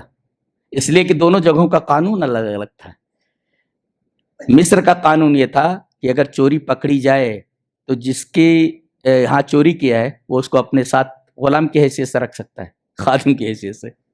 جی، بولے نہیں، یہیں کا قانون رہے گا، یہیں کا قانون، بادشاہ کا قانون یہیں کا رہے گا. کہا کہ ٹھیک ہے، تو ٹھیک ہے، تو ہاتھ نہیں کاٹا جائے گا. یہیں کے قانون کے مطابق جو ہے ان کو حضرت یوسف، چونکہ پیالہ انہی کا ہے لہذا اپنے پاس رکھے. نقطہ کیا معلوم ہوا؟ جہاں رہیں وہاں کے قوانین سے واقفیت ضروری ہے. تقریباً اگر 3 بیٹے ہوں تو ایک کو ایک بہترین لائر ہونا ضروری ہے. جی جی، ہاں، میرے 3 بیٹوں میں سے ایک بیٹا لا کر رہا ہے. جی، میں نے کہا پڑھ لو بھائی، اچھی طرح پڑھ لو، لاسٹ ایئر ہے ان کا. جی، تو جہاں رہیں وہاں کے قوانین سے واقفیت ضروری ہے، وہاں کے قوانین سے واقفیت ضروری ہے.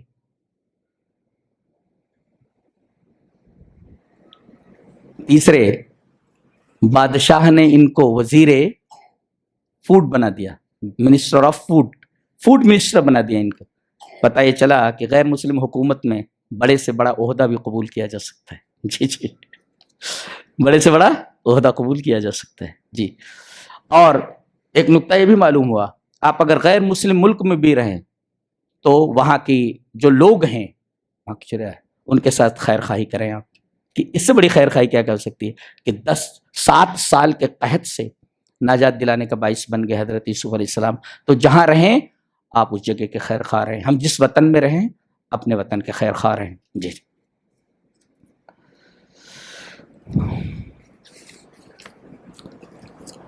پوری دنیا ہے، کیا کیا بیان کریں گے، کیا پوری دنیا ہے اس میں بندے. اللہ اللہ کہ حضرت یوسف علیہ السلام کے جو بھائی تھے وہ اچھے بھائی تو نہیں تھے میں، مگر ایک اچھے بیٹے ضرور تھے. باپ کے تئیں گستاخی یا باپ کو برا بھلا کہنا یا باپ کو تکلیف پہنچانا ان کی فطرت میں نہیں تھا. جی تو اچھے بھائی تو نہیں تھے مگر اچھے بیٹے ضرور تھے. لہذا اگر بھائیوں سے کچھ انبن ہو جائے تو ٹھیک ہے، اس خلیج کو پاٹنے کی کوشش کیجئے، لیکن جہاں باپ کا معاملہ آ جائے وہاں کوئی بھی ایسی چیز اختیار نہ کرے بیٹا جو احترام کے خلاف ہو. جی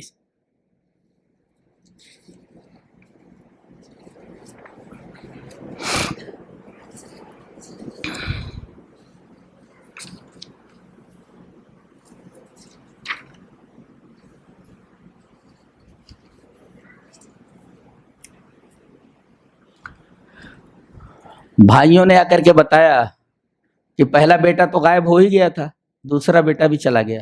ہاں دوسرا بیٹا بھی چلا گیا؟ کیوں؟ بولے ان ابنک سرق، تمہارے بیٹے نے چوری کی ہے، اور مصر کے قانون کے مطابق جس کے ہاں چوری کی تھی، جس کا پیالہ چرایا تھا، اس نے اپنے پاس رکھ لیا ہے. جی اپنے پاس رکھ لیا ہے. کیا کہہ رہے ہیں؟ حضرت یعقوب نے جب یہ سنا، ایک بیٹا تو ویسے ہی غائب ہو گیا تھا، سننے کے بعد کیا کہہ رہے ہیں دیکھیے. اللہ اکبر. وَتَوَلَّى عَنْهُمْ وَقَالَ يَا أَسَفَا عَلَى يُوسُف. انہوں نے ایسے پیٹ پھیر لیا، ایسے بیٹے ادھر ہیں، ایسے پیٹ پھیر لیا. پتہ یہ چلا کہ اگر آپ اپنا غم بیان کرنا چاہتے ہیں تو آپ اپنا آنسو انسانوں کو مت دکھائیں، آپ اپنا غم عوام کے سامنے نہ رکھیں. آپ کے آنسوؤں کو دیکھ کر لوگ مذاق اڑائیں گے، آپ کا غم سن کر وہ خوش ہوں گے. لہذا ان کے سامنے اپنا غم ظاہر نہ کریں، اپنا آنسو انہیں نہ دکھائیں. رب تعالیٰ کے سامنے اپنے آنسوؤں کو پیش کریں، اپنا غم اس کے سامنے پیش کریں. دنیا اس لائق نہیں ہے کہ دنیا کو اپنے آنسو دکھائے جائیں، دنیا اس لائق نہیں ہے کہ اسے اپنے غم بتائے جائیں. وہ تو خوش ہوں گے، وہ غم اپنے رب کو بتائے جائیں، آنسو اس کے سامنے نکالے جائیں. یہ تعلیم دی گئی. پھر گئے وہ ایسا سننے کے بعد یہ تعلیم ملی. دنیا والوں کو غم نہیں بتانا چاہیے اپنا. ہنستے ہیں، مذاق اڑاتے ہیں، خوش ہوتے ہیں، برباد ہو گیا، اچھا ہوا. تو وَتَوَلَّى عَنْهُمْ، پھرے اور کہنے لگے، آواز دی انہوں نے، وَقَالَ يَا أَسَفَا عَلَى يُوسُف. اچھا سارے بیٹے حاضر ہیں اور ایک بیٹا بھی، دوسرا بھی جو چھوٹا وہ بھی غائب ہو گیا. افسوس کس پر کر رہے ہیں؟ ابھی جو بیٹا غائب ہوا ہے اس کا نام نہیں لے رہے ہیں اور دیگر بیٹوں کا تذکرہ نہیں کر رہے ہیں. افسوس کس پر کر رہے ہیں؟ وَتَوَلَّى عَنْهُمْ وَقَالَ يَا أَسَفَا عَلَى يُوسُف. صرف یوسف کے بارے میں کہہ رہے ہیں، ہائے میرا یوسف، ہائے میرا یوسف. ایک مفسر ایک نکتہ بتاتا ہے کہ بہت سارے لوگ ہوتے ہیں، بہت سارے لوگ ہوتے ہیں، لیکن کہیں کوئی خلا ہو تو ایک آدمی اس خلا کو پورا کر سکتا ہے، دوسرے سارے مل کر اس خلا کو پورا نہیں کر سکتے.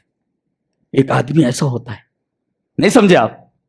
کوئی خلا ہے، اس خلا کو بہت سارے لوگ مل کر پورا نہیں کر سکتے جو ایک آدمی پورا کر سکتا ہے، اور یہ آدمی بہت اہم ہوتا ہے.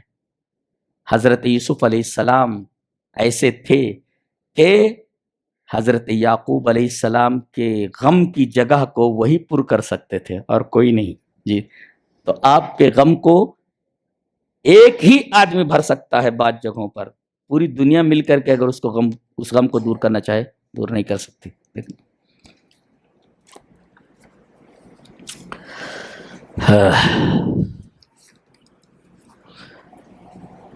حضرت بنیامین کو لے گئے، جب ان کے سامان سے پیالہ جب برآمد ہوا، تنہائی میں لے گئے، محل میں بیٹھ.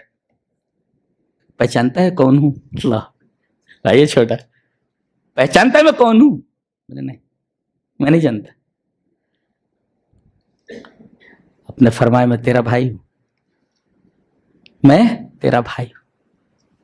اب بتائیے ایک چھوٹے بھائی کو کیسا لگا ہوگا کہ میرا گم شدہ بھائی ہے اور یہ اتنے بڑے پوسٹ کے اوپر ہے، اتنے بڑے پوسٹ کے اوپر، پورا مصر اس کے ہاتھ میں ہے.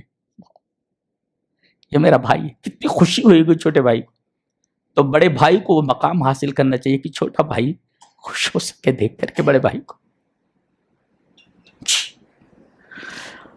اور اس میں ایک نقطہ اور بتایا ہے ایک مفسر نے کہ صرف اتنا ہی وہ اپنا تعارف کرایا. انہوں نے کہا کہ میں یوسف ہوں تو میرا بھائی ہے جی. یہ نہیں کہا میں بادشاہ مصر، میں وزیر خزانہ، میں فلاں یا فلاں. کہیں کہیں ایسا ہوتا ہے کہ وہاں القاب کی ضرورت ہے. بڑے لوگ جو ہوتے ہیں القاب کی پرواہ نہیں کرتے. علامہ، مولانا، قبلہ، حضرت، فلاں فلاں فلاں، اس کی ضرورت نہیں ہوتی ہے. جو رتبے والے ہوتے ہیں، جو بڑے لوگ ہوتے ہیں، وہ آلریڈی بڑے ہوتے ہیں. ان کو جو ہے ان تمام القابات کی ضرورت نہیں ہوتی ہے. جو خود بڑے ہوتے ہیں ان کو القابات علامہ واللامہ کہنے کی ضرورت نہیں ہے. یہ بتایا کہ جو لوگ بڑے ہوتے ہیں، نفوس قدسیہ ہوتے ہیں، وہ مناصب اور رتبے کو نہیں بیان کرتے پھرتے. بس اتنا تعارف کرا دیا تو میرا بھائی ہے اور میں یوسف ہوں تو میرا بھائی ہے. خلاص. یہ رتبے نہیں بیان کیے کہ میں عزیز مصر ہوں، میں فلاں فلاں. کتنی بڑی تعلیم ہے. یہاں تو آدمی گرداننے لگتا ہے اپنا پورا، جناب والا میں یہ ہوں، میری دکان ہے، یہ فلاں فلاں. کیا ضرورت ہے ان تمام چیزوں کی؟ تعارف مختصر کر، تعارف مختصر کر. نہیں تو وہی ہوگا، ہوٹل والا بولے گا اتنے آدمیوں کی ہمارے پاس جگہ نہیں ہے.